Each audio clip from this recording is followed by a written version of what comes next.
Now, guys, I've heard a lot of lovely things about The Long Dark in the comment section. This comment section was so heartwarming. Like, literally, I tried to hold myself back from going straight to the comment section when I do these video requests, but sometimes I just got to see. And this is such a heartwarming comment section. But before we begin, you know what I'm going to say. Thank you for tapping into the frequency. Just read the comment section, bro. And I'm being serious. I know it may not seem like I am, but I'm being serious. It's actually heartwarming. Let me stop. But remember to be your authentic self. Remember to love yourself. Remember to spread that love with those around you. If you guys got any video requests from me, you know, just throw, I don't know, just throw them at my face. I'm not sure what to say anymore for these intros. Now, I haven't played The Long Dark one, but I watched a lot of gameplay of it, but I can't remember it because I was younger. And honestly, stuff was much more easy to be focused and involved in when you were younger, and you know, it was still like a creative work. It's still creative now, and you have essentially a type of freedom when you're older. But I was younger when I was binge watching The Long Dark one, but so I'm not gonna know any crazy new things that are implemented in this. But all I remember is The Long Dark one was like, it was a survival game, and you were lonely. And it was like harsh survival from what I remember.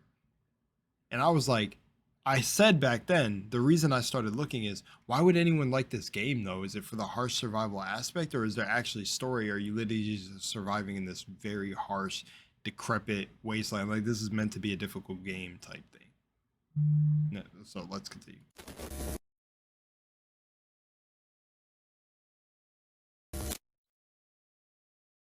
So now I don't know if all of that ranged true anymore or what it actually was, because I know that there was some story. I felt like I seen cutscenes in The Long Dark, or they started to add things on.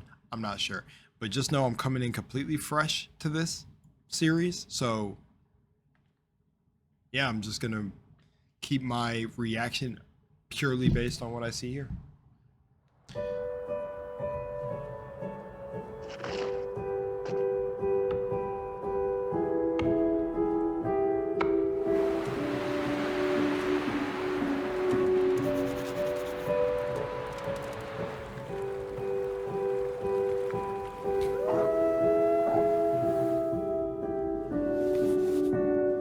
Oh, he's familiar, I think.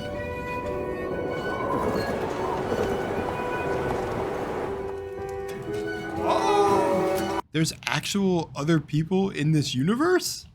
I did not know that. I'm lying because I did see cutscenes of like a woman, a guy, and I think, were they trying to reconnect the radio station or see if people were out there? I think that's like the story of Long Dark one. I could be completely wrong. Please, I don't know what the fuck I'm talking about.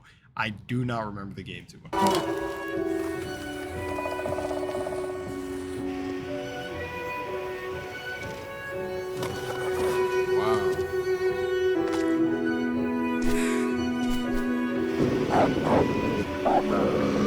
Oh.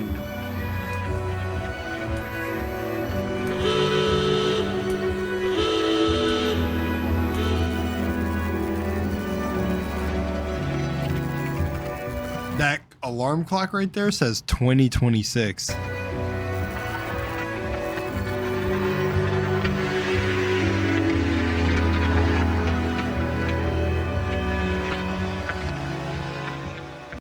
Live together, die alone. So it's going to be multiplayer? Interesting. Interesting. And then interesting hint with this going on. Because is the lore, like, why is it? Is it a nuclear? Oh, is that what it is? It's a nuclear winter? Yo, but hang on. Whoever did that right there, I gotta give a special shout out. I don't know if anyone recognized that detail right there.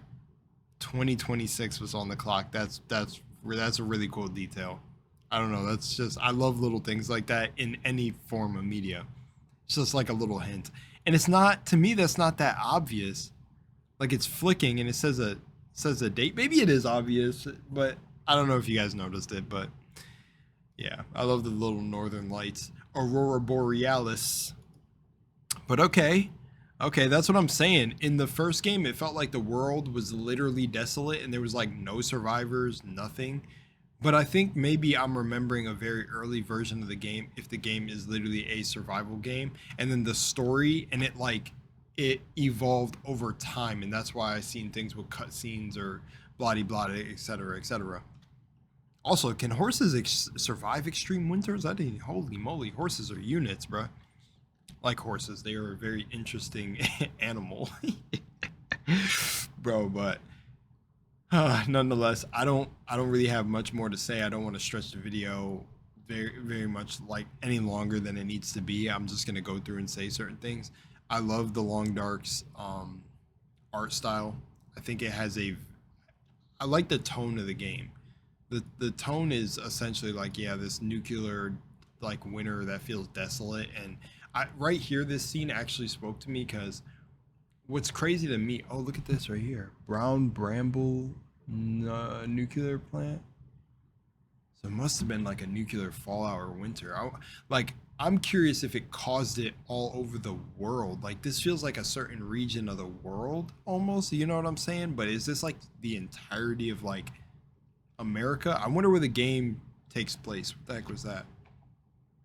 Oh, I don't know if y'all can hear that on the mic, but family may be awake. But anyways, it makes me wonder what the like the setting where the game takes place and everything. I think I gotta go and look and go and explore a little bit because this actually interests me. It being multiplayer now, or essentially yeah, like I think it literally, I don't know. This is cool though. I kind of want to explore what happened, but the art style is very cool. It's like this it's like a, the way I could describe it is, okay, ready, look at this. You see the trees like on the left and right? It's like a drawing. It's like it's like a comic book. It's like no. It's like watercolor. Is that right? It's like watercolor art come to life with like claymation. It's a very beautiful art style. It's like watercolor. Is pastel the right like fucking palette? Pastels. Yeah, okay. So it's like it's like okay, so I have an image of pastels pulled up, and it's like it feels like the environment. Look up pastel aesthetic color palette, and that's essentially, it makes me think like this like pastelly visage. Like I don't know. I like the pastel like watercoloring paint feel of the world, and it also feels like it's like a drawing or some sort of comic book, but not a comic book in the traditional sense of what it like if you think of a Marvel comic book, but essentially like a storybook. Like see, even like his rosy red cheeks are like drawn. Like certain details are very obviously standoutish about the art styles. It's like to capture, I don't know, it like it this art style captures the emotion and the atmosphere of the world very well. It just adds to it. Like look, so you see this like water cooler thing in the background, or water, is that the water heater? I said water cooler. Water heater, where it's like the rust and like the age of it is dripping. Like I don't know if y'all could see. Is my mouse capturing? I need to make sure. Okay, my mouse is capturing. So right here where I'm circling, that area right there is like, it's like the rust and stuff going down are just harsh like lines or drawn lines. Or even like right here where the information would be on this tank. I don't know if it's too dark. I'm using my projector as my third screen. I'm kidding. But, well, third screen, yeah, technically. But like the lines on his face right here. I don't know. I love this art style for some reason. I don't know what it is. Or like the spots on the horse's ass. Anyways, guys, much love in Moonlight. I think I'll definitely check this out and check out. If y'all recommend I go back and play the first one, I gotta find time to play all these games that I'm saying I will play, but nonetheless, really cool game, and cool that it's multiplayer and it's expanding on the story. So definitely can't wait to at least watch content on it, maybe too. But gotta find time for that too. Might as well, like, I like gaming, so I might as well play the game with the time I would have to watch. Anyways, much love in Moonlight. I'll see you on the next one.